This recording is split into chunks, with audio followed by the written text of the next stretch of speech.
राजधानी दिल्ली में छठे चरण के तहत होने वाले मतदान के लिए अब चुनावी प्रचार अभियान जोर पकड़ता जा रहा है। इस चुनावी प्रचार अभियान में जीत की हैट्रिक लगाने के लिए भाजपा ने अपनी पूरी ताकत झोंक दी है। भाजपा ने अपने विभिन्न राज्यों के मुख्यमंत्री, पूर्व मुख्यमंत्री, केंद्रीय मंत्री और कई दिग्गजों को इस चुनावी मैदान में उतार दिया है। ये सभी दिग्गज लोगों के बीच में पहुंचकर भाजपा के लिए न केवल वोट की अपील कर रहे हैं, बल्कि भाजपा के लिए लोगों से 400 पार का आह्वान भी कर रहे हैं। इसी कड़ी में मध्य प्रदेश के पूर्व मुख्यमंत्री शिवराज सिंह चौहान दिल्ली में भाजपा के लिए ताबड़तोड़ रैलियां कर भाजपा के जनसंपर्क अभियान को आगे बढ़ाने का काम कर रहे हैं। आयुष्मान कार्ड बनाने वाले केजरी, तुमने तो पाप किया है। आयुष्मान भारत योजना लागू नहीं करके जनता के साथ ऐसा छल किया है कि जनता माफ नहीं कर सकती। पक्के मकान 3 करोड़ और बनाए जाएंगे। नरेंद्र मोदी देश के लिए है, जनता के लिए है। और दूसरी तरफ इंडी गठबंधन। और ये तो बता दो, तुम्हारा पीएम कौन बनेगा? कोई को बताएगा? प्रियंका गांधी कह रहे राहुल भी बन सकते हैं, लेकिन अभी तय नहीं है। कब तय करोगे ये तो बता दो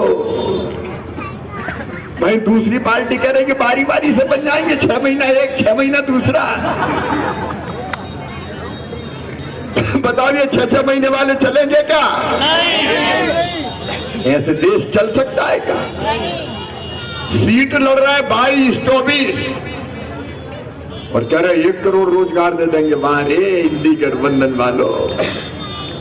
राहुल अब कह रहे चुटकी बजाते ही मैं गरीबी खत्म। अब तक क्या कर रहे थे? 50 साल कौन ने राज किया? आपके पिताजी ने, दादी ने, नाना जी ने।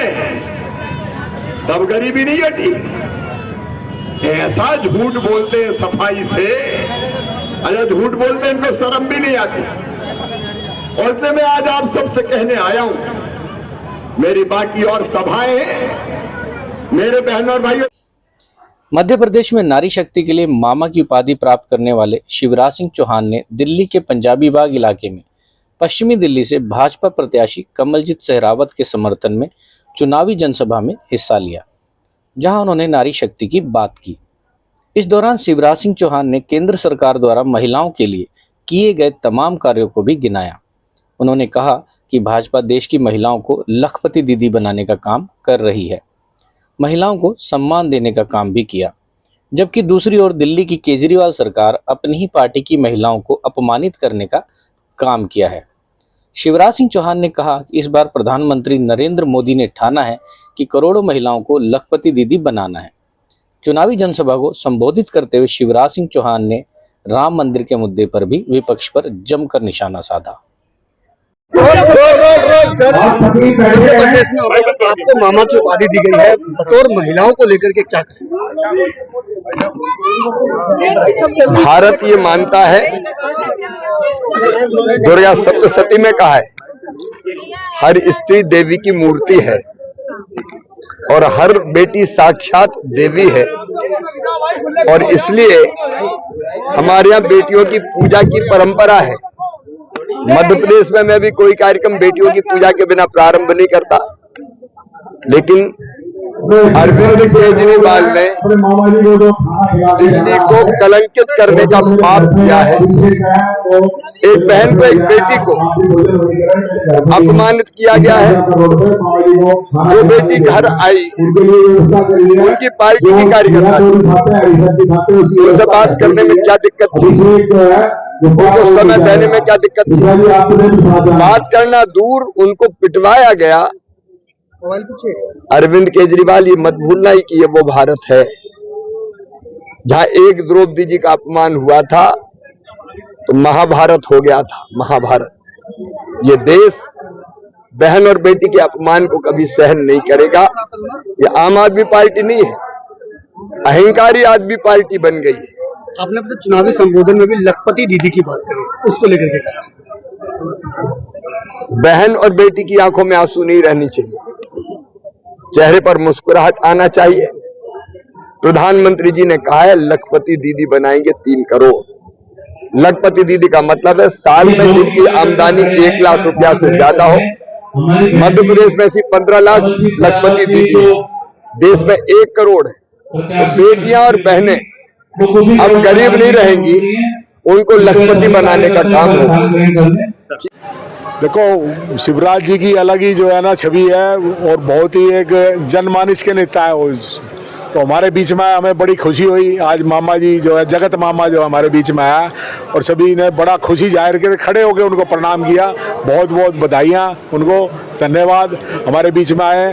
और कमल जी भी आप उन्होंने बताई दिया कि भी दिल्ली की सड़कों का ये हाल है, जाम में फंस गया तो मैं क्या कर सकता हूँ। सड़कें टूटी फूटी हैं, जो हमारा 10 मिनट में काम होना था, 10 मिनट के रास्ता होना था, वो 40-40 मिनट लग गए। तो इस वजह से देर हो गई उनको। तो बतौर अगर मैं बात करूं महिलाओं को सशक्त करने की बात शिवराज सिंह चौहान हमेशा करते आए हैं और यहाँ से जो प्रत्याशी है भाजपा की वो भी महिला है, तो कितना आश्वस्त हैं उनकी जीत?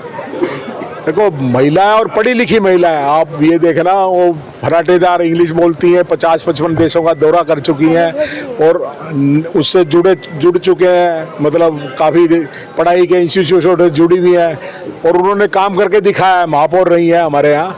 तो बहुत ही आश्वस्त, क्या हमें तो 101% गारंटी है वो जीतेंगी और पूरे देश का काम संभालेंगी। आसान तो देखो, एक वो कहना घी निकालने के लिए मक्खन निकालने में मथना पड़ता है, तो हमें मेहनत तो बहुत करनी पड़ेगी, हमारे कार्यकर्ताओं को मेहनत करनी पड़ेगी।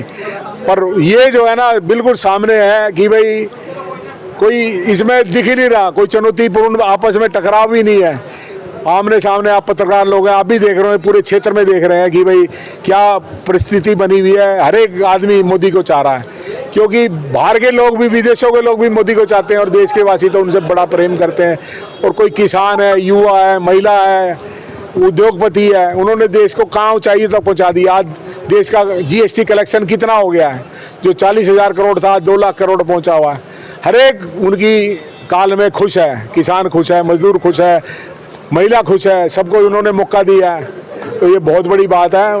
हर एक चीज़ में कोई उनके ऊपर आज तक आरोप नहीं लगा। इतना उनका राजनीति जीवन 50 साल का हो गया तो उन पर आरोप नहीं लगा। ये बहुत बड़ी बात होती है, कोई छोटी। 400 पार का नारा दिया है, किस तरीके से इस नारे को सार्थक करने के लिए भाजपा पूरी तरीके से? वास्तव में नारे नहीं है, ये संकल्प है। पिछले वक्त हमने संकल्प लिया था कि हम भारतीय जनता पार्टी और जो हमारा NDA का संगठन है वो मिल करके पार करेंगे।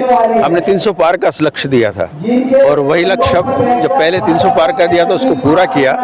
अब ये 400 पार का लक्ष्य हमने लिया है। निश्चित रूप से इसमें हम कामयाब होंगे और इसमें दिल्ली पश्चिम की जो लोकसभा की सीट है उसमें कमलजीत शेरावत जो भारतीय जनता पार्टी के उम्मीदवार है उनकी विजय सुनिश्चित करने के लिए आज ये आयोजन हुआ है और मुझे पूरा विश्वास है कि उनकी सफलता मिलकर के मोदी जी को नेतृत्व में, भारतीय जनता पार्टी के नेतृत्व में फिर से NDA की सरकार बनेगी।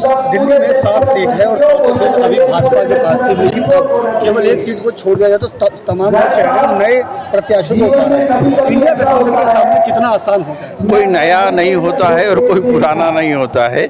जिस समय जिसकी ज़रूरत होती है उस कार्यकर्ता को टिकट दे करके भारतीय जनता पार्टी की विजय को सुनिश्चित करने के उपाय किए जाते हैं। उसी तरह से हमने अपने नए उम्मीदवारों को भारतीय जनता पार्टी का उम्मीदवार बना करके जनता के समक्ष पेश किया है। वो सेवाओं के माध्यम से जिस प्रकार से पहले हम कामयाब रहे, इस बार भी हम कामयाब होंगे। बहुत धन्यवाद।